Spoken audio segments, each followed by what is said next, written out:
there were several times that my family saw this creature in broad daylight, but it was usually at night, is just when they would be more active and come up, and they would just come up and rattle our doors and look in our windows, you know, and walk around our house and just scare the hell out of everybody. It was just a really scary situation, because once it got going, it was almost every night these things would come up and terrorize our family. The reason that we were also scared is no one knew what it was, you know. We didn't have any idea about Bigfoot back then. I was 9 years old, never heard of Bigfoot, and neither had my father. It's been over 35 years ago, and I remember it like it was yesterday. But what I remember most was the fear that we all felt when these things came around. Something just killed my dog. Something killed your dog? My dog went flying through the air over the tree. I don't know how it did it.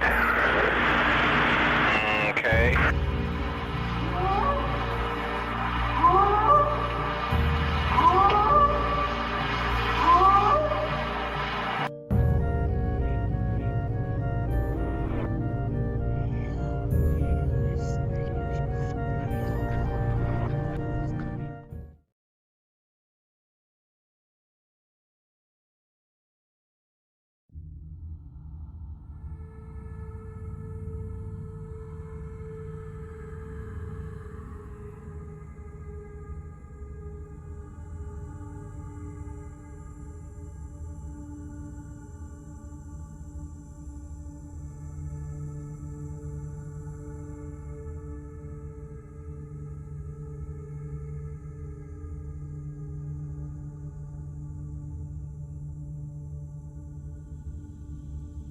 Deep in Bigfoot territory. Episode 33, The Spottsville Monster. This is a Squatch Mafia documentary.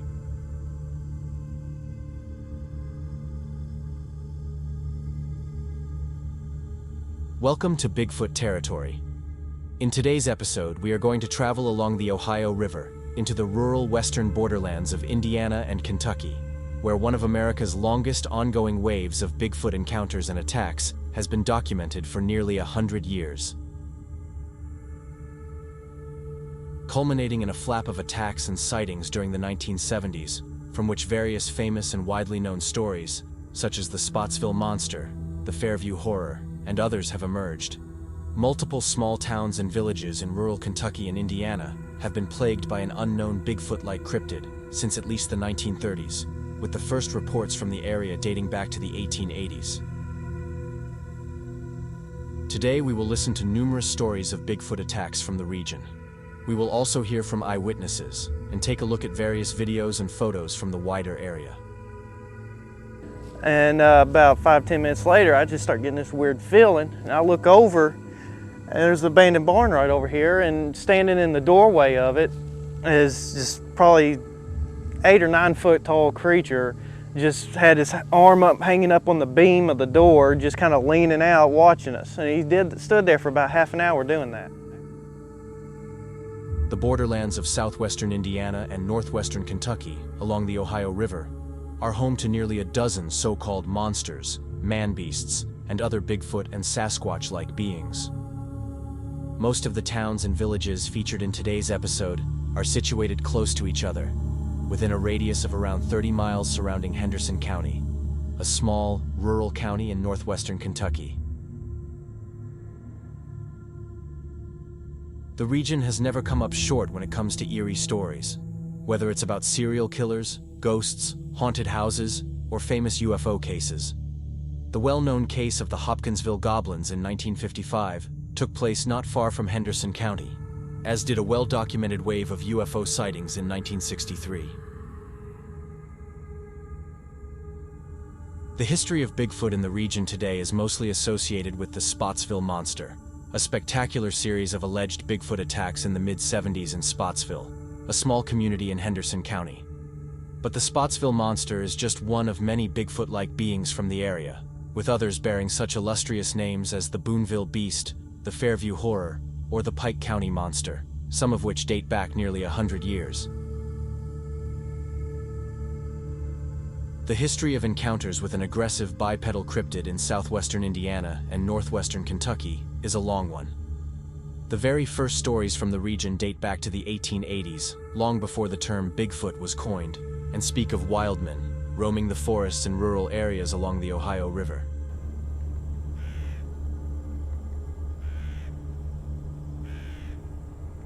This article, dating back to 1907, tells of a wild man who frightened farmers in Garrard County in central Kentucky. Hunting parties organized by locals were unable to find any trace of the creature, which was said to be covered in black hair. The first reports of violent encounters with large, aggressive apes in the region come from 1936, from the small village of Booneville in southwestern Indiana. The creature, dubbed the Booneville Beast, or sometimes the Booneville Monster by local newspapers, terrorized villages and farms for more than a year.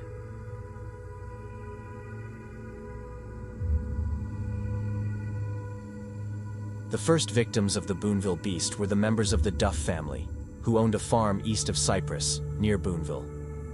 In the summer of 1936, the family began hearing enormous screams in the middle of the night, coming from the woods surrounding the farm. After one night, in which the family's dog, a large German Shepherd, was attacked and beaten so violently that its skull was crushed and that it had to be put down, the first groups of armed men were formed to search for the beast. The Duff family described the creature as a towering monster, larger than a bear, that looked like a tall, upright walking man with the face of an ape, and left behind gigantic human-like footprints. Sightings around the village of Booneville continued throughout the fall and winter of 1936, and many eyewitnesses compared the creature to a giant ape.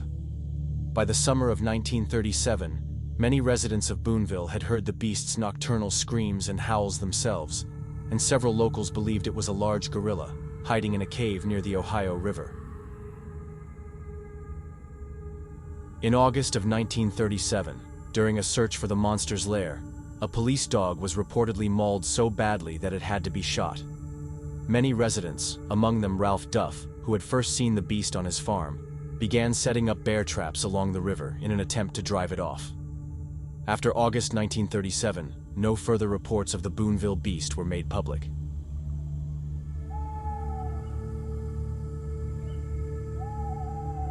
Sporadic encounters with a Bigfoot-like cryptid in the region were reported throughout the 1940s, while the 1950s and 60s around Henderson County were marked by numerous waves of UFO sightings.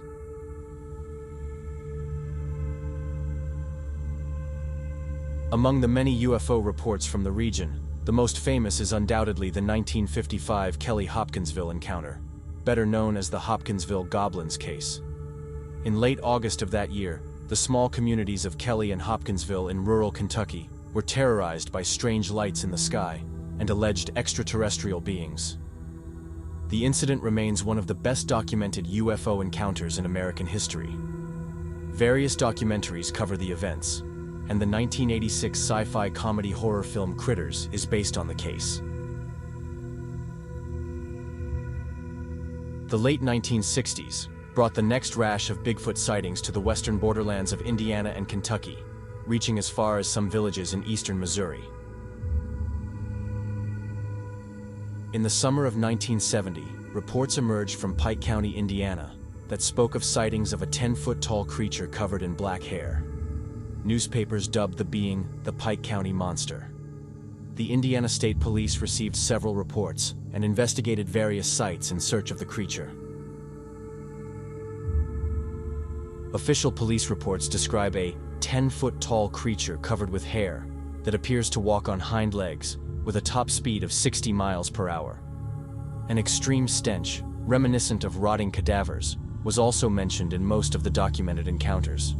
The police considered the witnesses highly credible. The small Indiana village of Winslow in Pike County appeared to be the epicenter of the encounters with the creature. The sightings of the Pike County monster continued for about 1 week in the summer of 1970.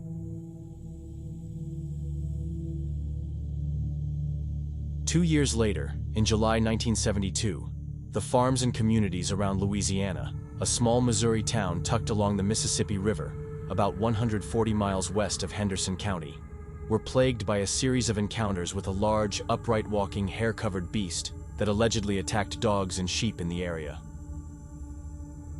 One family left their homestead permanently after multiple nightly sightings of the creature, which reportedly looked into the bathroom window of the family's house, as well as into the window of one of their daughter's rooms.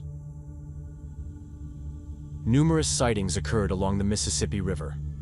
One eyewitness spotted the creature crossing the highway carrying a dead animal, likely a sheep or a dog. The monster reportedly stalked and bluff-charged 2 boys in the woods. One man even swore it stopped him on a nocturnal road close to the town of Louisiana and lifted the back end of his car as he tried to drive away. Eventually, 25 hunters embarked on a search through the Mississippi River hills, but came home empty-handed. The summer of 1972 also brought the story of another man-beast from southwestern Indiana. The Hatfield monster was first sighted in June 1972 in Spencer County, Indiana. During a period of 2 months, the Spencer County Sheriff's Department received dozens of reports of sightings and had to respond to numerous encounters with the so-called Hatfield monster. Multiple people claimed they had shot at the strange creature, and law enforcement was increasingly worried about the situation. The Hatfield monster was described as about 5 feet tall, covered in white hair, walking on its hind legs like a human, and having a scrunched ape-like face. Witnesses also reported a disgusting smell, like a skunk but 20 times worse. Sightings of the monster continued from June to September 1972, when the reports seemed to end.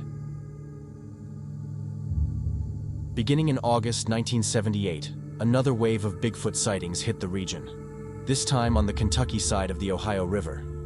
Residents in the area around Owensboro reported a giant 10-foot-tall monster wandering through the forests and rural landscapes of the region. The Nelson family spotted the creature twice near their property on Fairview Drive. Local reporters dubbed the creature the Fairview Horror. Sightings of the creature continued for weeks in the villages and small communities around Owensboro.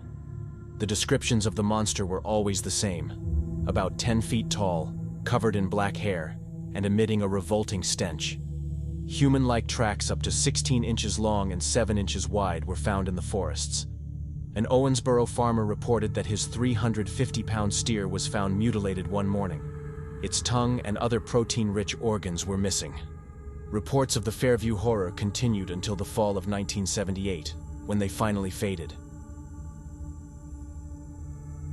But by far the most popular Bigfoot story from western Kentucky and Indiana is that of the Spottsville monster, a creature, or probably multiple creatures, that terrorized the farm of the Nunnally family for more than 11 months, beginning in the summer of 1975. It killed over 250 of our chickens, a horse, a goat. It killed everything but our dogs, and our dogs were really vicious dogs, but when this thing would come up, they would run underneath the house where it couldn't reach them. So what happened was this thing was killing other people's dogs and bringing them up to our property and just dropping them on our property so we would find them. I told her, I said, hurry up and get them kids over here, Jackie. I said, there's something out there. Well, she got the kids over there, and I seen it several times after that. It was running down the road over a fence there by the barn, and it was, I would say, every bit of 8 foot tall. And that's not exaggerating at all. And it was covered with hair, but it was just standing there looking over at us. And all of a sudden everything got real quiet, and I looked over to the edge of the woods, and he was standing right in a little gully right outside of the woods, just standing there watching us. And I tried to holler out, but my vocal cords had done shrunk up, and I ran in the house, and I had to pull on Mom, and I couldn't even speak. I was so scared. About 8 or 9, maybe 10 foot tall, large man, broad-shouldered, covered in long hair, kind of a reddish brownish color, and I could see that it was, some of the hair was turning gray, like an older animal.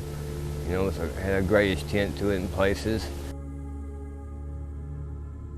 The case was covered by local newspapers and TV stations, and later became part of numerous documentaries on Bigfoot. You can find an excellent documentary on the monster on the Squatch Mafia Patreon channel, or on the YouTube channel of McGill Media.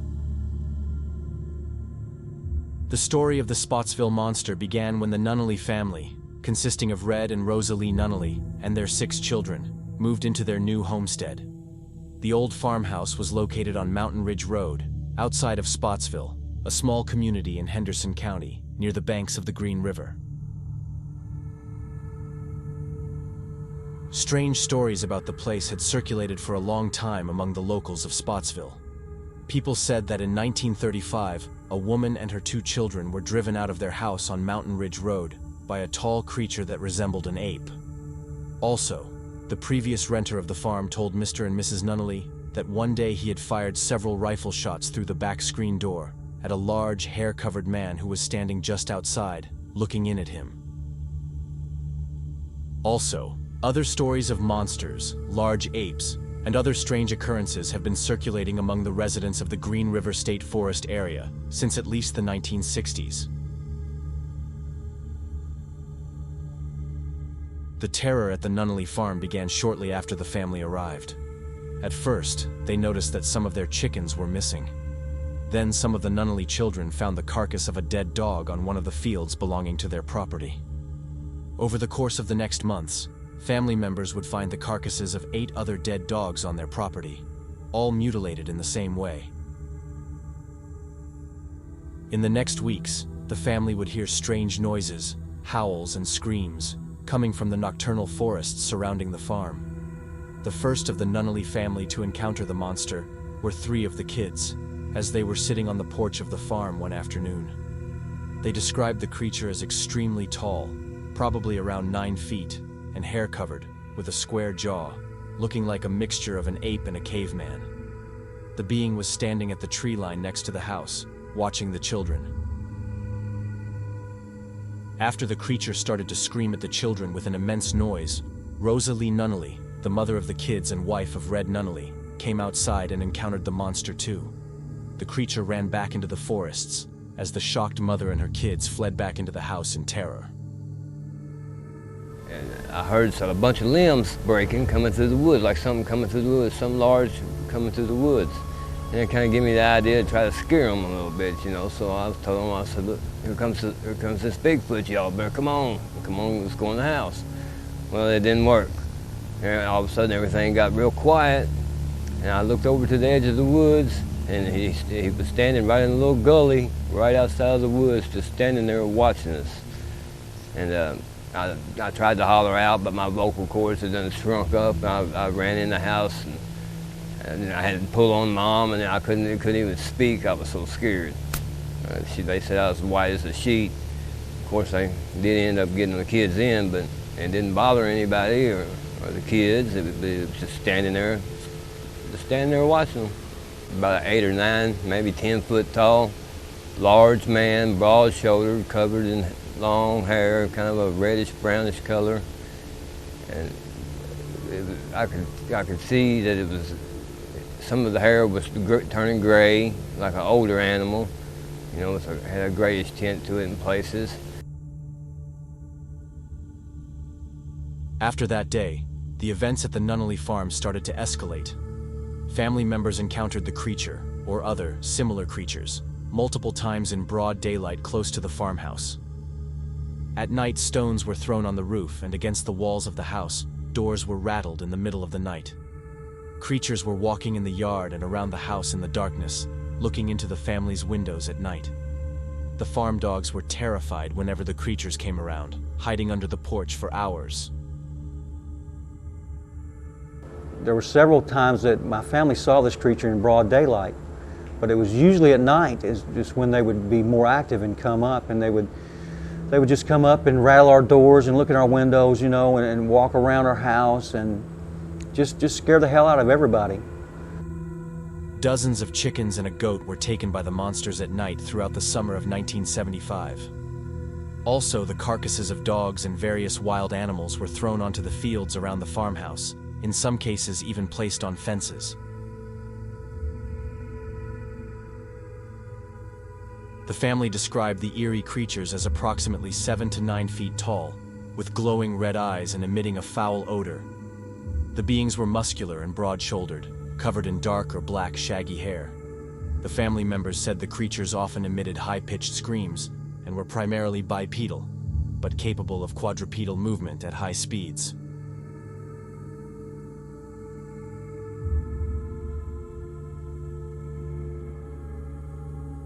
The Nunnallys called the police multiple times. Kentucky state troopers dismissed the events as absurd, while the Henderson County Sheriff's deputies were less derisive. However, the family members were told on numerous occasions that they had only encountered a bear. The general feeling among the Nunnallys and their close friends was that the police were only there to keep everybody quiet.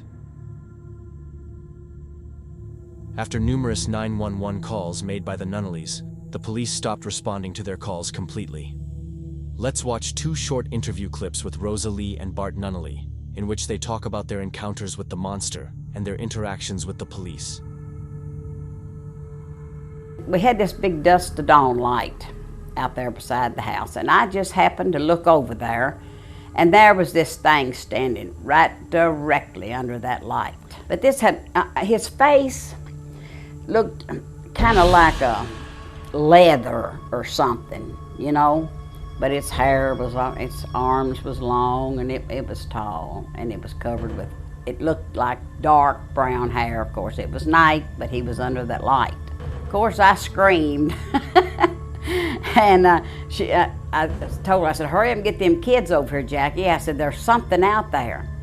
Well, she got the kids over there, and I seen it several times after that. It was running down the road over a fence there by the barn, and it was, I would say, every bit of 8 foot tall. And that's not exaggerating at all. And it was covered with hair, but it was just standing there looking over at us. But you know what the state police told me? When they come out there and was checking around and everything, said they thought it was a bear. I said, it's not a bear. I know what bears look like.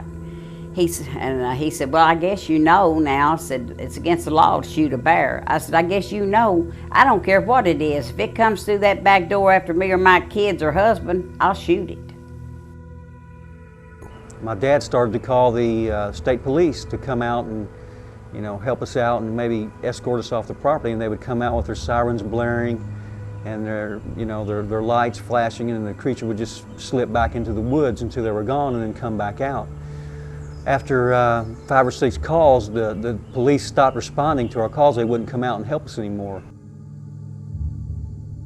This interview, as well as all other interviews in this episode of Bigfoot Territory, was taken from the documentary The Spottsville Monster by McGill Media. You can find the full documentary on the McGill Media YouTube channel or on the Squatch Mafia Patreon channel. Throughout late summer and autumn of 1975, the situation got worse with each passing week. The eerie beings appeared almost every night on the property and around the farmhouse of the Nunnallys. The family completely stopped leaving the house after dusk, while the terror of the beings continued. After numerous siege-like situations, the Nunnallys decided to fight back. They called on some close friends and family members, and one evening 4 men armed with rifles climbed onto the roof of the farmhouse to wait for the nocturnal attack of the monsters. As the creatures approached the house around midnight, the men began firing a barrage of bullets into the night. The battle lasted for several minutes, and dozens of shots were fired at the creatures. Some of the men swore they had hit the beings multiple times.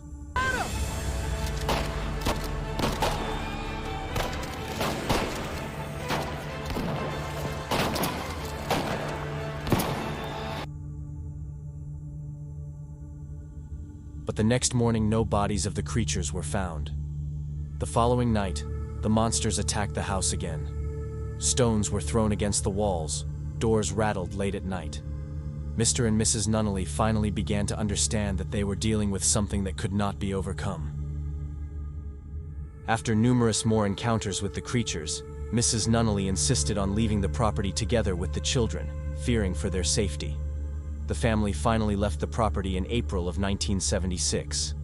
The farmhouses were later torn down. Stories and sightings of the monster are still reported from the region to this day.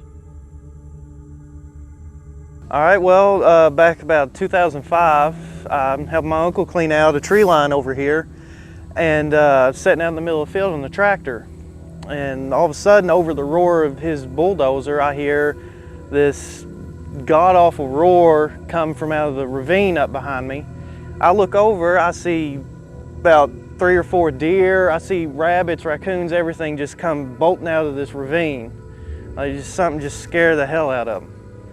And about 5-10 minutes later, I just start getting this weird feeling, and I look over, and there's the abandoned barn right over here, and standing in the doorway of it is just probably 8 or 9 foot tall creature. Just had his arm up, hanging up on the beam of the door, just kind of leaning out, watching us. And he stood there for about half an hour doing that. And afterwards, I went over to the barn door to see how tall it was, because his head was right at the top of it. That barn door is probably about that tall. And so I knew this was something big. What do you think personally that this thing is? I think it's a Bigfoot. And I think there's more, I'm pretty sure there's more than one of them up in here. What's your personal theory as to why no one's been able to get a picture of it, or there's been no remains found, and it's so elusive? I think, they know what we are, and what we try to do. They know we hunt, and I think they do their best to just steer clear of us and just to stay away from us, and they're just extremely elusive. So, the story of the Spottsville monster might be the most dramatic escalation known to the public, in a long-running series of encounters and incidents with Bigfoot-like cryptids in the region, dating back at least to the 1930s. And the reports and sightings from the region, of course, have never stopped. These pictures and track findings were all made in western Indiana and Kentucky in recent years. There are over 400 well-documented encounters and sightings of Bigfoot-like creatures just in Kentucky. The website KentuckyBigfoot.com lists many eyewitness accounts of these encounters.